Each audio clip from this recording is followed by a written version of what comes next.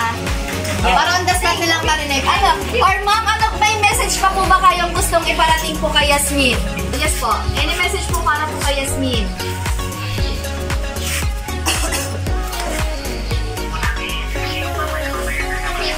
Sige po ma'am.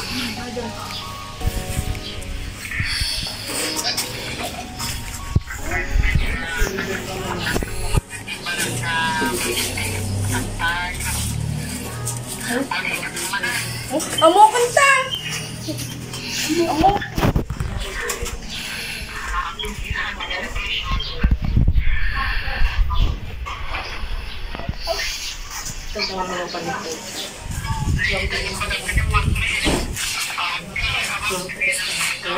Gusto mo?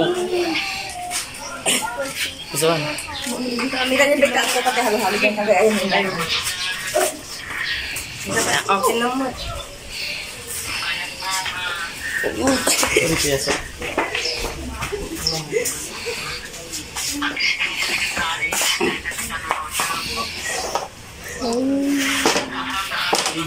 Okay.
Okay, so ano naman yung gusto mong sabihin sa kanila na nagbigay ng extra effort para mas paramdam na ma-special tong araw na to para sa'yo? Dito ka sa gitna. Thank you po sa kanila dito ko po, sa papa ko po, sa mama ko po, sa binibig nila. Ano? Sa mga bilin nila sa'yo, ano yung sa mga bilin nila sa'yo? Kasi normal lang yun as kabataan eh. So, mas magagawa mo siguro yung mga gusto mo after mo mag-aral sa college. So, anong gusto mong sabihin sa kanila sa mga bilin nila sa'yo? Alam ko, gagawin ko po yung sasabi ko. Okay, also, again, congratulations, Ading, for passing us and nakapagtapos ka na ng grade 12, magsisimula ka pa lamang. Hindi pa tapos yung laban. Pagkos magsisimula ka pa lang sa totoong laban na mas mahirap. Ito na yung totoong buhay. Hindi pa siya as in totoong buhay. Kasi parang nasa entry ka pa lang ng realidad ng buhay. Sabi nga nila tita mo, enjoyin mo yung buhay mo. Totoo yun. Kasi pag nakapagtapos ka ng mag-aral, tapos may trabaho ko na, hindi mo na basta-basta may enjoy yung trabaho mo. Kasi habang mas tumatanda ka, mas lumalaki yung responsibilidad mo sa buhay. So, again, Ading, congratulations. And on behalf of Surprise Mo Deliver Ko by Ma'am Maylin Palabay, sa mga gusto pa pong magpa-surprise, PM nyo lamang po yung aming page, Surprise Mo Deliver Ko. Sa mga sample videos po, ganun din po ang aming YouTube channel, Surprise Mo Deliver Ko and Catering Services. Again, congratulations and good luck to your college life. Magpakabait ka na daw. Okay, congrats!